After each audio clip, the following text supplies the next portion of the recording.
didukung oleh Halo pemirsa Metro TV, selamat Hari Natal. Natal selalu menjadi momen yang spesial karena selain kita bisa beribadah, kita juga bisa menghabiskan waktu bersama dengan keluarga.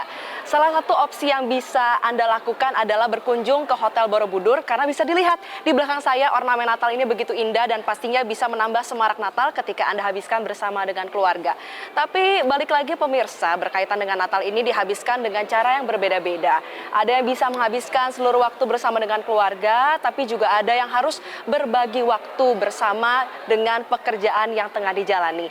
Dan saat ini spesial edisi Natal kita akan berbincang dengan satu sosok inspiratif, seorang ibu yang sangat luar biasa, merupakan ibu di rumah dan juga ibu bagi masyarakat Maluku Utara. Siapa lagi kalau bukan Gubernur Maluku Utara, Ibu Sherly Coanda. Ibu Sherly, selamat Hari Natal. Terima kasih, selamat Hari Natal. Ibu Sherly, nggak terasa ya saat ini kita sudah di penghujung tahun 2025. Melihat perjalanan Ibu sepanjang tahun 2025, berperan membina keluarga sembari membina masyarakat Maluku Utara. Bagaimana Anda memaknai Natal di tahun ini?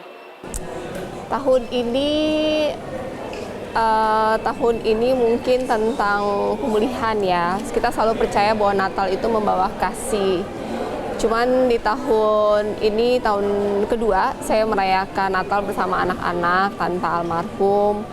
Jadi setiap Natal kita lebih pakai untuk merefleksi, buat doa dan menyadari bahwa dengan iman kasih itu datang, dan dengan kasih kita bisa bertahan dan keluarga kita perlahan mulai dipulihkan kembali. Salah satu pesan yang selalu Ibu angkat, salah satunya juga pesan ketika di Maluku Utara kemarin, Ibu, mengenai pemulihan keluarga. Karena memang keluarga ini inti dari Natal ya Ibu. Bagaimana Ibu menjelaskan terkait dengan hal itu? Kalau kita kan selalu Natal itu kan selalu bersama dengan keluarga ya. Dan saya selalu percaya bahwa karena saya juga seorang ibu, dan penting bagi saya untuk hati saya dipulihkan dulu. Ketika hati saya dipulihkan, maka keluarga, anak-anak bisa dipulihkan, dan kemudian komunitas sekitar kita bisa dipulihkan. Apakah saya sudah pulih sepenuhnya? Belum, tapi kita dalam perjalanan menuju sana. Dan satu-satunya cara untuk kita memulihkan diri yaitu dengan menghadirkan kasih dalam kehidupan kita sehari-hari dan dalam proses pemulihan ini. Karena kalau enggak kan mungkin karena ada kejadian 12 Oktober kemarin, mungkin sekarang kita bisa kepahitan ya. Dan saya memilih untuk dengan iman menghadirkan kasih dalam hidup saya dan anak-anak, sehingga walaupun kita tidak mengerti tapi kita percaya dan melanjutkan kehidupan kita dengan mengisi hati kita dengan kasih. Dan Natal itu tentang kasih, sehingga Natal menjadi waktu momen yang spesial untuk kita merenungkan kembali makna kasih dalam hidup kita. Apakah kita sudah melaksanakannya dengan benar, dengan baik atau belum? Selain berkaitan dengan kasih, saya juga melihat Ibu ini menerapkan Natal terang, Bu. Karena Natal ini kan menjadi terang, dan yang namanya terang itu kan gak cuma bisa dirasakan oleh orang sekitar, tapi juga bagaimana masyarakat Maluku Utara. Bagaimana Ibu bisa terus ikhlas melakukan segala sesuatu, melakukan apa yang sebelumnya almarhum lakukan dengan setia, Ibu?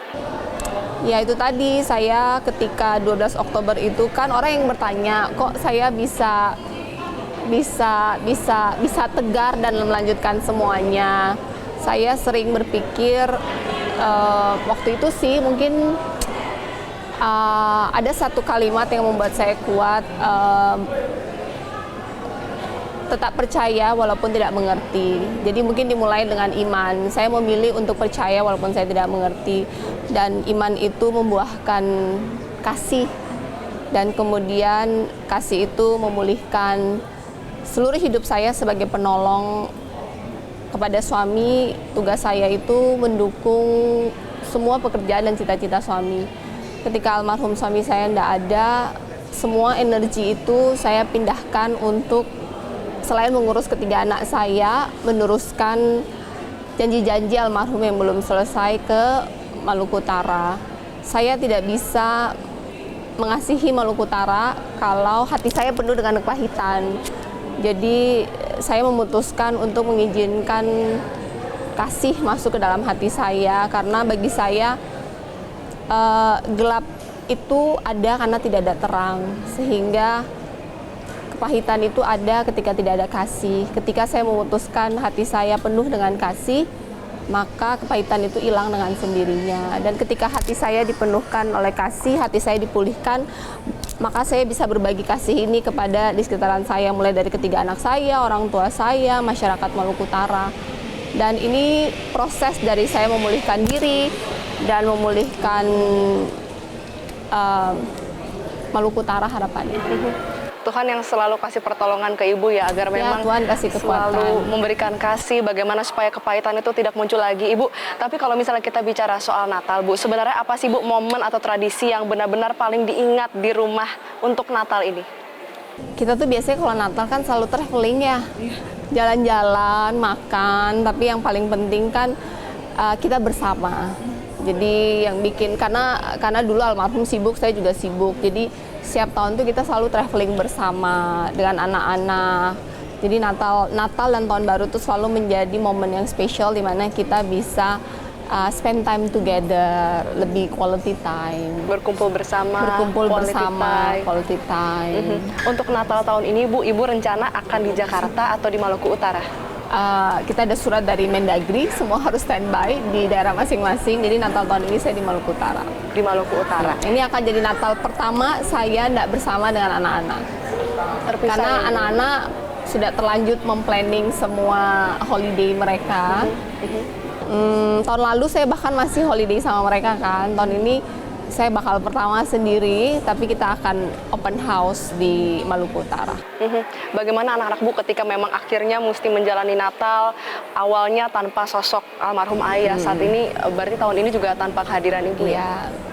Diajak ngomong maka mengerti sih. Mungkin nanti kompensasinya di Januari atau Februari kita spend time bersama.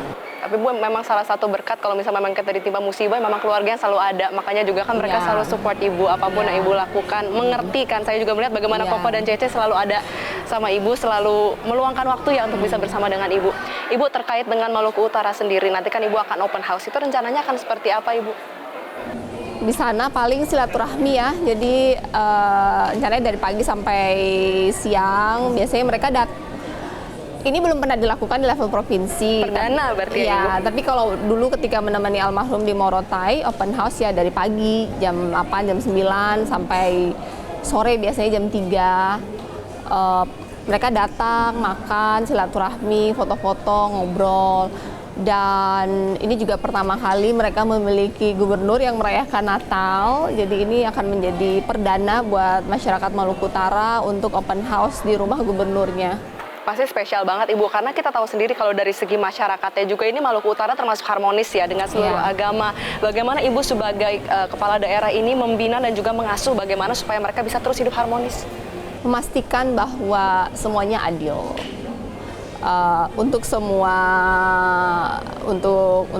semua agama, semua suku, memastikan semua bantuan, semua program itu adil.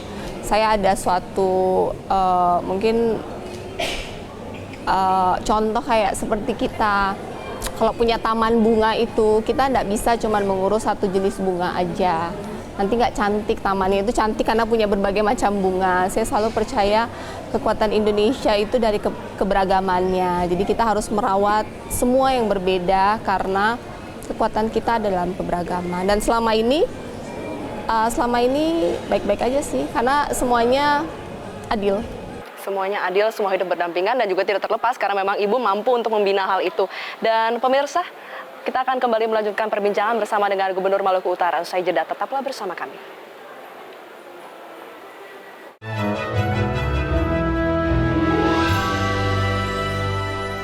Didukung oleh jelajahi cara baru mendapatkan informasi. Download Metro TV Extend sekarang.